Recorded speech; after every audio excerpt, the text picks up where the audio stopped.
GAA being for everybody is the most important part. It doesn't matter where you're from, what your capacity is, whether you're good, bad or indifferent at it. We can understand the power a role model has on young kids. If you can't see it, you can't be it. Sport has no barriers. You're all just playing with the same common goal to enjoy and have fun. We're obviously here today to talk about GAA For All, inclusion, diversity, why it's important, why it's so relevant and what we can kind of do, I suppose. So Kevin, if you don't mind me asking, obviously we know each other quite well now at this stage. You're a wonderful guy, a wonderful advocate and a wonderful GAA man, and just kind of interested in kind of hearing maybe a little bit of the backstory and then maybe throw a few more questions at you in regards to your experience, I suppose, in GAA.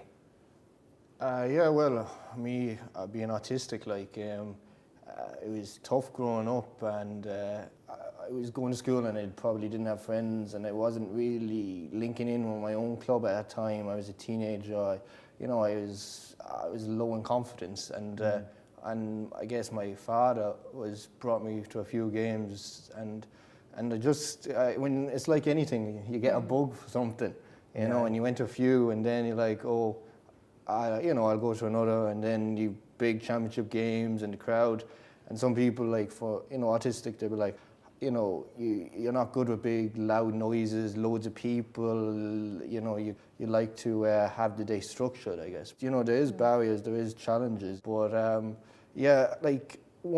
guess I've found a passion, and once you have a passion, you don't kind of feel that the barriers around you that are easier to deal with, I guess. Yeah. If you were to ask me, or if you were to ask a club, what would you like to see happen in GAA clubs or from GAA players or people that are involved in trying to make that more accessible, make it a nicer place to be? You obviously have a positive experience, but that's not the case for everybody. No, exactly. So how do we make that happen, nationally?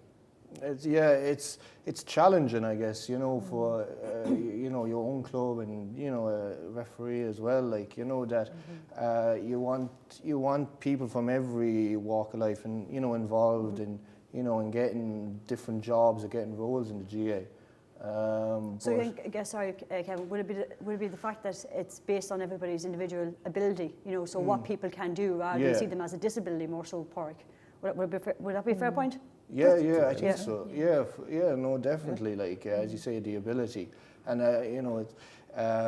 it's inclusion, it's acceptance as well. Catering, I suppose, for people's individualistic needs as well. It's about kind of getting to know the players and understanding. You might like to be around people. You mightn't like. Might be sensitive to loud noise, etc. It's about getting to know the players as well, I think, but also having that opportunity. Well. And I guess if we all look at all GAA clubs as well, we see people with different abilities. It could be autism, could be Down syndrome. There's so many wide ranging, and I guess they all contribute in a way. Everyone is part of But you yourself, Kevin, you're making a massive contribution, to your sport, to your club, and your county. In terms of your PRO and your involvement with the local radio station and different things so it doesn't necessarily mean that you have to be able to kick a ball, or it doesn't necessarily mean that you have to be able to hit a hurley or whatever it is, hit a sliotar. You have a massive contribution, and so far you've made a massive contribution based on your abilities and your skills and your experience. Now that you're broadcasting everything good about Tipperary GAA, and that's massive. I had empathy with you when you started off your story earlier on. You didn't feel that the club was the place for you to go to first. That you felt it was easier, more accessible, maybe to go with your dad to a county game. And I was like, God, that's really unusual. That you go to a county game before you go to your club game. But you obviously didn't feel that the club was maybe open to you or whatever it was, and then you found your confidence, and you mentioned confidence there. It was probably then that when you went to county games, then did you probably develop a little bit more about yourself and develop a little bit more confidence then, and were able to take that back then into your community then. No, exactly. As you say, obviously, that is a point where your club is first, where you always start. But I moved around when I was young. you know, around the country. I was in Monaghan, I was in Navan, and then I located, my family Didn't go to Mayo though. I didn't go to Mayo. I was about to say, if you want to relocate, I've got a place for you. Or Cork. Sure. I know a spot. Don't worry about Cork. Yeah. Up north, you'll be all right. Northwest. Well, it might be on my list and down the line. But we'll see. Excellent. We'll pull you away from Tip. You know, everyone deserves the same chance. Everyone deserves to be part of the community, whatever ability, whatever disability you have, or, you know, if there's a place for everyone, you know, because, you know, and the social aspect, the friends, and being part of it, like, it all helps an individual. And looking at kids now, you see more probably kids with disabilities on teams and involved in clubs, like from when I kind of was younger. It has, I guess, progressed, but there's still a long way. There's still huge barriers for kids, for people getting involved with clubs, getting the confidence, I guess. The confidence is a big factor. If we think of GAA right now, we think of the inter-county guys and girls that we see on the TV. The highest level, the elite level of the sport. And it's very easy to forget how much it encompasses. Like, the GAA club is community-based first and foremost. It should be a place for all. And I think our values can be obscure and skewed incorrectly sometimes based upon the principle of winning and victory. And I know I've done it. I know it's a big part of a lot of GAA clubs is we forget that the value of community and people, and we become obsessed with victory and winning. If you have under 10s and 12 coaches doing that they're thinking about winning and not including everyone, then it keeps going and it trickles up and up and up until you get to the point where your club is completely focused on success and not focused on how many people can we support, how big of a community can we build, how many people can we help. How do we facilitate that? How do we make that more accessible? You know, success is a smile on a kid's face and them coming back next week. That's what success is. If you can do that with 40 kids each week, each year, it's a lot better than winning a trophy. Yeah, I totally agree with you, Padraig. I think it's a really valid point that you've made. I think clubs do have that main focus of actually winning or looking to develop their players to go on to play senior football, which is not always the case, and Kevin has alluded to that earlier on, so he has in what he said. But I definitely do think that from a club perspective, in terms of a club structure, club development, that it's like building a house. You have to have a sound foundation. So with a sound foundation, that has to be quite broad. You can't pick your elite athletes at under 10s because you're never going to be able to sustain that, you know, level, particularly of engagement with younger kids. Like if you've decided now, this is my 15, 20 kids, 25 kids that I'm actually going to develop now at under 10s, well, sure to goodness, they're not going to really enjoy that formation of actually just really intensive training sessions just to become an elite athlete at 10 years of age. The focus should really be just participation and, as you alluded to, the enjoyment and the fun, particularly at a young age coming up as well, and sometimes we lose track of that as well. It's very interesting to note that when we ask kids based on the research, you know, why are you playing and why are you involved, that winning is actually way down on the list. Like being with their friends, having fun, challenging themselves with their skill, but winning is actually like number 7, 8, 9, 10. It's way down on the list. So that kind of, I suppose, makes us think, what does success mean? And, you know, perhaps coaches, clubs, players have to redefine that success, and rather than just winning county finals. Like, is that what success means? Or is it that you're progressing your skill, that you're learning so many more skills as well, not just on the pitch but off the pitch as well, that you're creating that opportunity and you're creating that culture and environment to allow every player to empower themselves to succeed, and what that means for them too. So it's easier said than done, I think, sometimes, but it's just education, I think it boils down to, and asking the players like what they like, what they want, what are their goals, rather than the coaches and the admin side of things saying, well, we have to do this and we have to reach this final. So it's quite interesting in that regard, but it's trying to encourage that participation. Yes, sometimes the goals are set out by the coaches rather than actually by the kids. So we probably need to turn that on the head then, that to ask the kids in terms of what their goals are for the year. So for me, success would be very much different to your success, Orla. So my success might be I'm able to kick the ball over the bar using my left foot or my non-dominant foot, for example, or I could, you know, maybe score a point maybe during a game or whatever it is. Like that could be my ultimate goal for the year. But it doesn't necessarily mean that I want to win a medal. Yeah. Do you know? So we probably have to understand that from a coaching perspective, that every child that comes to our session. So if we have 30 kids at our session, that we have 30 individual goals, 30 individual needs within that group. So then how do we sort of bring that all together? So it's maybe getting the kids maybe to fill out a quick survey or whatever it is, you know, just in terms of what they want to achieve by the end of the year. And then us as coaches, then we try to facilitate that in the best possible way. But we have to probably change our culture and our ethos within the club structure to, you know, I suppose, allow coaches to be a little bit more open-minded in their own coaching or their own coaching philosophy. Like we all, the four of us here probably have a very different coaching philosophy. So we have, and that's probably based on our own values, beliefs, and even our coaching experience, you know. Yep. So it's probably just trying to change that up a wee bit, and I suppose maybe just to really think about the kids that we're coaching rather than, okay, well, I'm out here coaching and I'm given 2 hours a week coaching this group and this is what I want to achieve at the end of the year.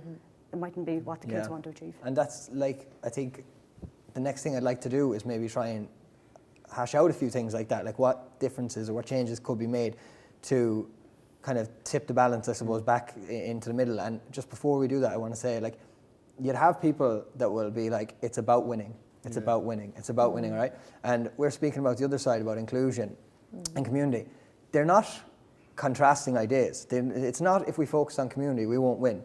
It's actually the opposite. You know, like if you focus on providing an environment where everybody can grow and flourish, then you're actually going to end up with more success down the line anyway. You know, they're not against each other. And what you said there is really, really important. If you look at any of the youth action plans, anything for youth, it's youth-led now. You know, if you're going to be proactive, if you look at any of the programs being rolled out at a national level, everything is youth-led because it's very simple, isn't it? We're projecting our wants and needs over them, and it's obviously not our goals that are important, it's theirs. So I think that was a fantastic point, and it should be probably put into clubs that's where you get your drive from, that's where you get your goals from. But like, again, Kevin, do you see anything, even Orla, like if we were to go ahead and make a couple of changes, if we could do that here today, if we were the authority, I'd love to be the authority, love a bit of authority. But if we were, let's say hypothetically we were, what would we do today? I think one,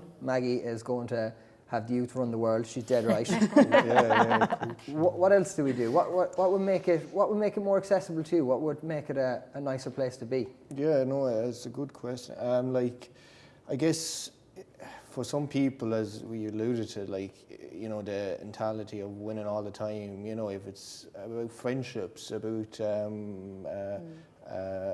building up confidence, you know, I guess that it's, you know, it's a community-led organisation, the GAA, so, you know, that everyone is part of it, you know, that and every kid is accepted. If it's, as you say, Maggie, with like coaches as well, people with disabilities, maybe they have to tailor them slightly different to, you know, how people without disability, how they need to be coached, or, you know, that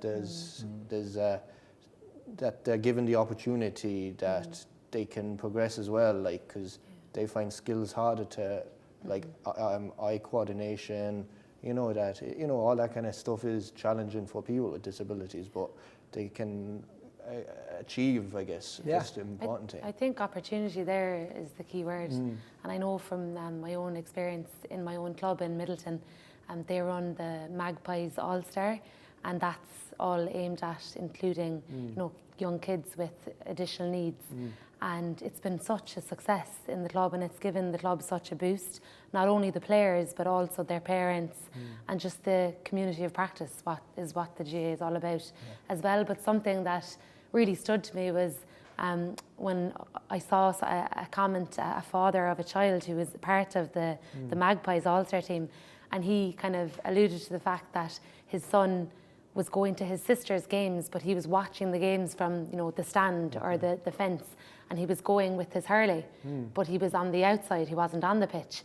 And then when the Magpies All-Star programme came to Middleton, he was actually on the pitch, and now he was pucking around with his friends on the pitch, or his dad or his sister on the pitch, rather than being on the outskirts, and now he's involved. And I think that sense of belonging, if you can create that in a club setup, that culture of that sense of belonging and that you're welcome, and embrace that kind of mindset, I think we'll go a long way as well. Yeah, and as a player, and you seeing that, it probably gives you satisfaction that I'm playing for this club, and no one's left behind. I guess you probably feel that as well, that, and seeing progression of people, that actually now have the confidence to play, or even just to participate. Like it must give you great satisfaction as a player that you can see that. Absolutely, yeah, that sense of belonging and sense that you're actually contributing to your club and the community of practice. And I know you mentioned as well, I think something that's essential is the support structures. You said that your dad, was kind of your role model, and he brought you to the games, and having that positive social kind of support, and even parenting modelling as well was very important. And sometimes it's just a matter of allowing and catering for that opportunity in the club, whereby parents can get involved, even as volunteers and as coaches. Players can get involved, and all of a sudden you have 50, 60 people all added to a community of practice just because of opportunity. Yeah, it's like planting a few seeds, and seeing it progress over years. Like none of this is going to happen like next week or next year. Like we can get the ball rolling. Yeah, And like, in fairness to the GAA, the template is there.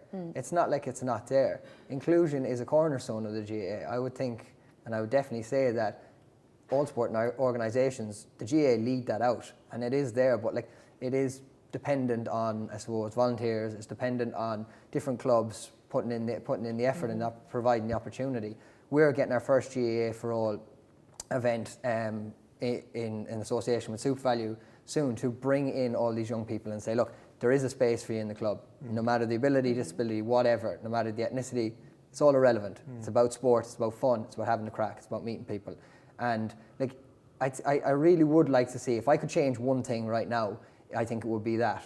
I would really call on the bigger clubs. I know it may not be feasible or achievable for the smaller clubs, but definitely for the bigger clubs, to really take a close look at that and try and provide, an actual program for these young people. The template is there from Croke Park. There are supports there. It's just a matter of somebody actually taking that step. And that might be somebody in the club, or that might be somebody hopefully listening to this and saying, you know what, it's usually an advocate, a parent. Yeah. Maybe somebody's there to go, you know what, I'm going to approach the local GAA club and I'm going to get the ball rolling on this. I'm going to get some kids together. I'm going to let them enjoy a couple hours of each other's company each week. And that's all we're kind of looking for and asking for, really, isn't it, Yeah, no, for sure. And, I guess one thing in my club last year, we had a successful enough year. We got, in hurling, we got to a county final in Junior B. But when I was in the semi-final, and we were down by 4 or 5 points at half time, and we were all in the dressing room, and one of the coaches, I remember at half time, he said one of the quotes that I did on my blogs, or that I did for autism, and I felt like, and he mentioned a few things, and then I felt like, that belonging, that that the players are actually, taking what I said in, and then we ended up going on and winning that game, so, and then players afterwards said to me, seeing how you, how you challenges and how you kind of found things hard, that at the end of the day it was a match, and we were wanting to do it for you as well, and to be a sense of, I contribute in a way, I guess. People are drawing inspiration. Yeah. That's huge. Sharing your story, I think, is important as well. I think it would help a lot of people, and improve that kind of inclusivity as well. And I think just the confidence, you kept alluding to the confidence and how that actually helped you, like with confidence outside of sport as well. Yeah. So I think by sharing your story, I think it would be very effective. But maybe that could be Orlagh, that might be an opportunity maybe for clubs maybe to invite people in, like the like of Kevin here, that is speaking about his story and the challenge that he has faced, with autism and whatnot. It could be like an inspiration. It could be an opportunity maybe for clubs maybe to think about things maybe differently. But I definitely do think education is part of it there as well. So the likes of the CARA, disability inclusion workshops, and just autism sport. There's loads of different resources out there at the moment, and I think coaches and clubs probably need to tap into that culture of maybe educating and maybe educating but also supporting coaches that have maybe a group of kids that's coming in with additional needs, you know. So like we all see it, like, you know, when coaches, when you get a group of new kids from the year, and you've got a registration form and you ask on the questionnaire, you know, you just find out a little bit about the kids who you're coaching. Do you have a disability? Well, 9 times out of 10, sometimes the parents don't fill in that actually the kid has a disability, and it's due to the fact that they're feared that the club will see their child differently, which is completely irrelevant, like, you know, because at the end of the day, it's important information. It's hugely important to find out more about everybody, you know, and like that point I think is one of the barriers, and this came up in one of the works with As I Am last year, and I think it's a really, really important point, is that language around it, conversations around additional needs, disability. Do I say disability? Do I say additional need? Am I being offensive if I say, Kevin, you are autistic? If I say, you have dyspraxia? Like, because people are actually terrified, all right? Absolutely terrified to be killed on Twitter over it, you know? Say something and then you're shot down and you're... So, like, there's a huge barrier, because I know a lot of people that want to learn, right? We're talking about education and information. You can't obtain the education and information if you're not willing to talk and take maybe what you might see as a risk. But it's not a risk. Like, if I say something incorrectly to Kevin, he can straighten me up, can't you? You can say, Padraig, good effort, mate. But yet again, you're wrong. And then we learn, you know what I mean? And we grow. But the fear of that, the fear of making a mistake and being slandered for it, is preventing one side understanding the other side far more. And I'd be interested to kind of ask everybody, really, do you see that as an issue? Would you even feel that yourself, that you'd be maybe conscious of discussing additional needs or certain areas? Even like for any group of area, but definitely in the disability sector, you see people are terrified to discuss things because of the fear of making a mistake. But I do definitely think that it's on an individual basis. You know, like there is a fear. There's definitely a fear of maybe using the wrong terminology or the language. But if you know that Kevin's comfortable with saying, "Oh, Kevin's got autism," I think if you know the person, I think it's easier maybe to talk about it, maybe, or something, or maybe to even to maybe point that out, maybe, or something. But I think, and correct me if I'm wrong, Kevin, you know you can't speak for the whole community, but I mean in general, okay? Let's say somebody offended any of us for any means, okay? Do we take it on the words that are being said to us or the intention behind the words? Because the people I've spoken to in the autistic community would say to me, Padraig, if you make a mistake, if you say something completely incorrect, nobody's going to care. And anybody that does is just being a bit, you know? It's the intention behind the words. So if we're trying to learn, if we're trying to be proactive, if we're trying to be inclusive, what's the harm in saying something slightly wrong? The intention is pure. It's when you go out to maliciously offend somebody, you know, then it's a different story. But would you feel that way? Yeah, like even like me being autistic as well, I sometimes mess up and the terminology as well, like, because it changes, it adapts. Tough. It's really tough, isn't it? Like, because you don't know how to. You know, if someone else is autistic or whatever, sometimes, you know... the fear of insulting or the fear of, as you say, like, so there is a stigma there in society, and, you know, if I say this or I say that, like, I remember, like, someone said to me, oh, you know, you're autistic, and I taught people with autism couldn't drive a car, and I was like, oh no, I learned and I passed and I can drive a car, you know. So like things like that, you know, there's people have an idea of autism. You can't do this or you can't do that, or you're very bad at socialising, you know, rather than breaking down those barriers and educating, as you say. But like talk about it, you know what I mean? Talk about it. What's the harm? We're always wrong. We're wrong most of the time, are we not? Well, I am anyway. I don't know about the rest of you. Into some really good stuff there. It comes back to education, a lot of it, doesn't it? Like it's just understanding people. Understanding people in real simple terms. And trying to make, like, we all want to enjoy our lives. We all want to have a good time. How do we best facilitate that for each other? And the GAA Club, as we all know, pillar of the community. Great place to be when things are going well. And if you can provide that for more people, ticks the box for all of us. 100%, Yeah, I'm happy. You did great. You did Well great. done, guys and girls. Well done.